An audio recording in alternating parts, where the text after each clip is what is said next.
Alright, what's up everybody? Flood's over. Didn't have time to plan out a video or anything, so I figured this is the perfect time to do that next Q&A. It's been like 4 months, a little bit longer than I usually wait. But you guys have been patient, so I figured I'd get to it now. I didn't pick a ton of questions, but there were 6 that I thought were medium to large sized answer questions that I think would make out a pretty nice Q&A. So rather than doing like a bunch of shorter answer questions, kind of like a medium sized answer, a little bit more in depth on everything. So first one is from Super Domino 82 for the next Q&A. What's your opinion on starting with a more compound lift versus a more isolating one? For example, on a back focus day, would you personally open with single arm lat pull downs or weighted pull-ups? What are the pros and cons of each? Feel like I see conflicting opinions on this. Keep up the great work, from Norway. So typically with this, what I would recommend in the most objective training sense possible, open with what you're prioritizing. So for myself, I'll give a couple examples. So to take an example that you have here, you're saying single arm lat pull downs or weighted pull-ups, which one to do first? Personally, the way I see both of these lifts, this actually applies to my program, ironically enough. So for myself, I'm trying to bring up my lats as much as I can right now. So I'm starting off with single arm machine pull downs. So with this, it's basically isolating my lats. I'm keeping my shoulder down. It's mostly a vertical pull, a little bit of a diagonal pull because it kind of arcs on the machine, but it's just targeting the lats. That's the main point of that. So if I'm trying to isolate and grow my lats as much as I can, that's what's going to open up the back focus session for me. For something like a weighted pull-up, I don't have these in my program right now, but I have overhand medium to wide grip lat pull downs. This I'm using not only for lat growth, but also for trap growth. So this is, to me, more of like a quote-unquote compound movement in the sense that I'm targeting 2 muscles at the same time.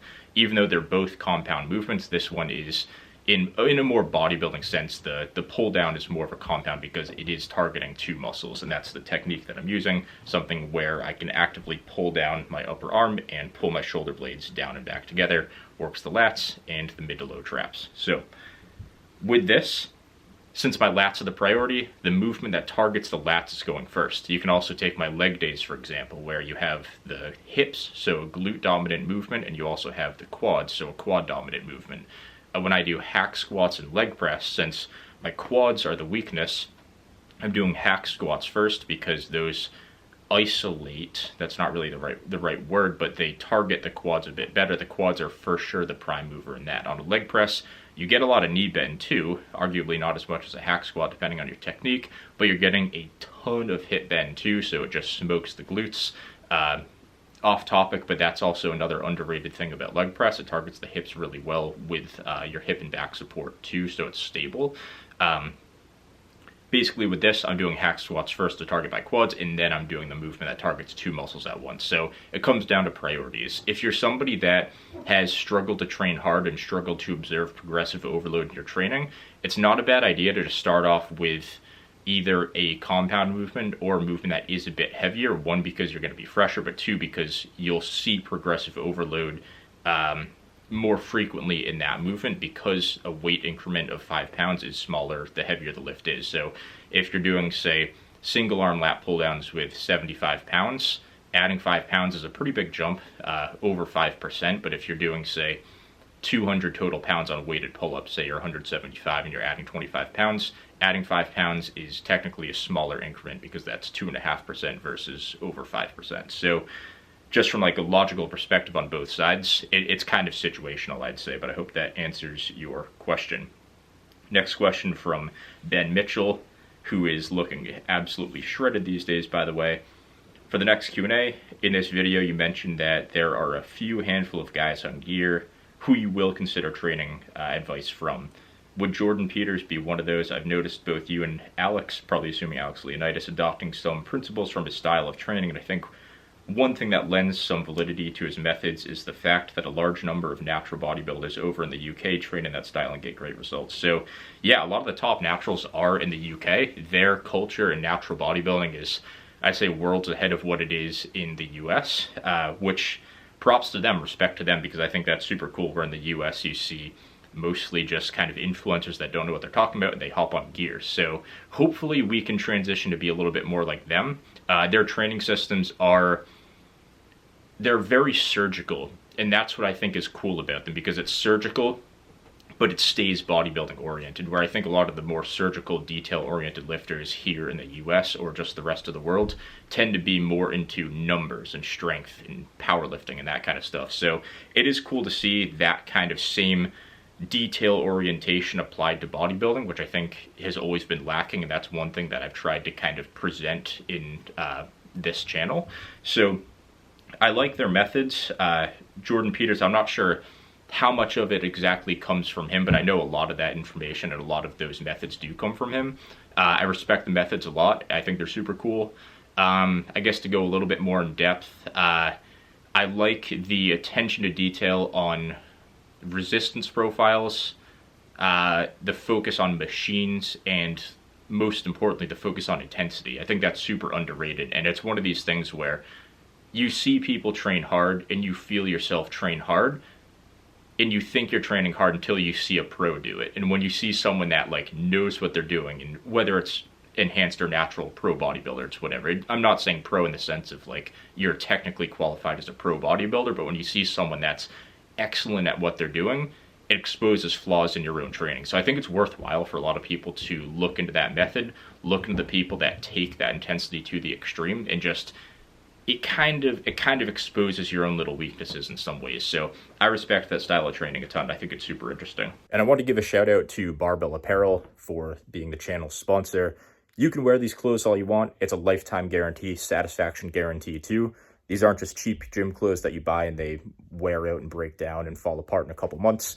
When you buy them, you're committing to quality. It fits right, it looks great, and when I say committing to quality, I actually mean it, because they will replace anything, they'll repair anything if you have any issues. You can wear them every day, and if they happen to wear out or whatever happens to them, you rip them up or something, they'll repair, replace whatever they need to do to make sure that you are getting what you paid for. So it's good stuff. I wear it every single lift, like literally every single lift 6 times a week. I wear them in every single video. It's great stuff. If you want to check out my collection of what I have, link will be in the description of this video. Next question from Luzia, question for the next Q&A. What is your take on strength standards for all muscles and strict lifts? Bench press, strict/incline curl, push down /AM press, weighted pull-ups, etc. And is it worth chasing them as long as you film your sets, and always make sure you use the same hypertrophic, stimulative, and safe to push on technique/protocol? So yeah, essentially with this, you'll realize that once you add enough asterisks to chasing strength standards, you're not really chasing strength standards anymore. You're just training properly for hypertrophy. So this is more just setting like a checkpoint in terms of strength. So it's when it's not a goal that you're chasing, it's almost not really a goal. It's just a checkpoint. It's just part of a timeline. So I don't see a whole ton of value in it. I've talked about strength standards before on the channel, where I think if you chase something that you're supposed to be using as a measuring tool, it's no longer a good method. And there's somebody that has a much better quote that can say that a little bit more concisely and profoundly than I just did.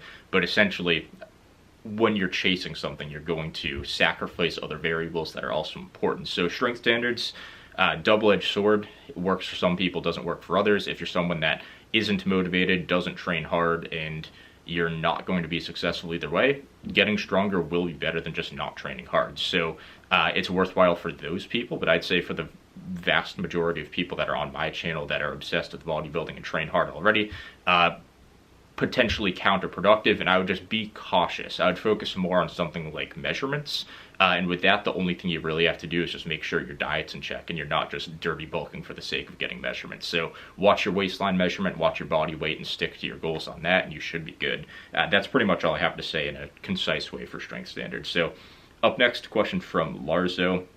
What are good rows that challenge the stretched position? Seal rows get harder at the top and easier at the bottom, right? Bonus points if it's movements for people like me that doesn't have all the fancy top tier machines. So the first one that I'd recommend for you is the Prime seated row machine. No, I'm just kidding. Although it is a great machine, I know you asked for something that is nothing too fancy. So I'm a home gym guy myself. I totally get it. I know you might see some fancy stuff here, but it's still limited. It's still a home gym. With this, you have to look at just the resistance profile, and that's all you have to do. So what do you need to make a movement harder at the bottom but shorter at the top? Well, it needs to have a longer moment arm at the bottom of the movement. So if you take something like say you take a barbell and you set the barbell on the ground, one end is stuck in the corner, so essentially you're making a landmine. So if the bar is flat on the ground and you slowly push one end up, you're raising the bar and the moment arm between the end of the bar where the weight's going to be loaded and where the bar is stuck on the ground where it's pivoting, the distance between the two horizontally shrinks as the bar goes up. So when you take a T-bar row, when you start with the bar low to the ground and the weights are loaded in front of you and the bar is set behind you in the corner, as you pull up, the weight actually technically, not actually technically, but it feels lighter because the moment arm shrinks. So a T-bar row, long story short, is an excellent option. If you don't even have space for a T-bar row, there is another option that you have, which doesn't involve any fancy equipment at all. It's called a cheat row. So with a cheat row, what you can do with this is design your cheat and your momentum so you're keeping it strict in the bottom, and then as it gets harder as you row up, which how a row naturally is with a controlled technique, you cheat this final portion. So now you can go a little bit heavier, something where you're maximally challenging your strict movement in the bottom, but then you cheat to get the more difficult top portion that happens to be less stimulative. So this is why so many people and so many good lifters and big jacked guys do cheat rows, because it naturally evens out the resistance profile of the lift. If you want to keep these strict, another thing you can do on top of T-bar rows is inverted rows. You basically swap yourself and the barbell. So now you are the barbell, your feet are going to be the pivot, and your body changes. The resistance profile change won't be as dramatic because your weight's going to be a little bit more dispersed throughout your body. And you can't really cheat and change your angle with a barbell row, or I mean with a body weight row like you could a T-bar row, where you can basically bend over and then stand up more as you row. But yeah, those are all going to be good options. Cheating, especially to make the top part easier, it's always going to be great. And you can even do strict rows beyond failure. Once you fail at that peak contraction, just keep going, and it's going to become a little bit more length and biased because you're only training that length and position when you go beyond full run failure. So good question. Next question from SkyBlue4230. Question for Q&A. If pausing in the lengthened part of the lift is better for growth, is there any point in not pausing on any exercises at all? Should all exercises and sets be done with paused reps? So I am actually not that big of a fan of paused reps, and it's very situation dependent, so it's hard to put a blanket statement down, but I'm going to give a couple of reasons why I personally avoid paused reps in a lot of cases. So when you do a pause, regardless of the lift, let's say it's even a Smith bench, for example, when you're pausing at the bottom, you actually partially lose the stretch reflex. It lasts a little bit longer than just a 1 second of dead stop. Like, you'll still have some form of stretch reflex after a couple seconds, but it will diminish, and you can just feel this during the lift. You lose your stretch reflex. So why is that a problem? That's a problem because the eccentric is the most stimulative portion of the lift. So still, how is that a problem? Well, it's indirect. The problem is you're making the concentric harder because you're losing your stretch reflex. So when you come to the bottom, and this is all very potent, very stimulus on the Smith bench, when you pause, the concentric is already the hardest portion, but now you're losing any stretch reflex and any momentum to get through that next concentric. So you're basically going to be getting less reps, but your eccentrics are going to be easier because you either have to use less weight or use less reps. And that's not the issue. It's just that your proximity to failure is going to be changing because now your limiting factors are most likely to be the concentric. So when it comes to just eccentric versus concentric and pausing, that's one issue. But I would say with movements that involve free weights, especially quad biased free weight squats, this is probably the most extreme example I can think of where I would definitely avoid a pause. With these, it's so easy to get out of the groove, and part of that's going to be skill, but a lot of that's just going to be you're losing the stretch reflex, your quads are weak, and then your hips have so much more strength than your quads. Your glutes, your hips, your spinal erectors, even your hamstrings to a degree are going to want to take over if you pause. So if you're doing something like a plat style or a high bar squat, you'll notice that 95% of people that do these, if they pause in the bottom, the first thing that happens is their hips shoot back and they good morning the weight up. So for something like this, just for the sake of technique, I would probably avoid the pause here too. Pauses can be useful in some lifts, but I would say focus on getting a quality eccentric, quality stretch, and you don't always have to just lose all momentum and all stretch reflex. Sometimes it's helpful just to kind of give you that little boost through the concentric, which isn't as important anyways as the eccentric. So good question, but I am definitely not a huge fan of pauses. Last question from Luzia again. If you plateau for 1 year, oh, this is an interesting one too. If you plateau for 1 year on various muscle groups and everything you try doesn't get you progressing, would you consider taking steroids? Would you just maintain your peak physique? Would you try strategies you never tried before? Or would you start taking a powerlifting approach to all lifts and just get as strong as you possibly can by taking and optimizing the muscle mass you've got? So basically this question is asking what I would do if I hit my natural limit. So this is an interesting one, and it actually isn't really something I've thought about too much, but if I really did hit my natural limit, I think I would just accept it and maintain. And that's one of the coolest things about being at a natural limit, I think, is you can almost remove training from your life in a big way. Not all the way, because you still do have to maintain. You still have to be mentally sharp enough to stay consistent and push yourself hard when you do train. But if you can just do like a 2-day-a-week full body, super low volume, moderate intensity, and just maintain everything, that sounds pretty nice. And I think that's a cool end goal to have, and that just allows so much more mental energy and time to pursue other things. I don't think I would pursue anything specifically in the gym. I just don't really care much about strength or performance. For myself personally, it's more something that I think is impressive and I think it's cool, but it's just not something I feel passionate about. I would probably, if I had to do anything that's aligned with just fitness in general, I think arm wrestling. I would get super into forearm training, although technically in the question you said if all my muscle groups are maxed out. I would still get into maybe forearm and grip strength training. I think that's pretty interesting.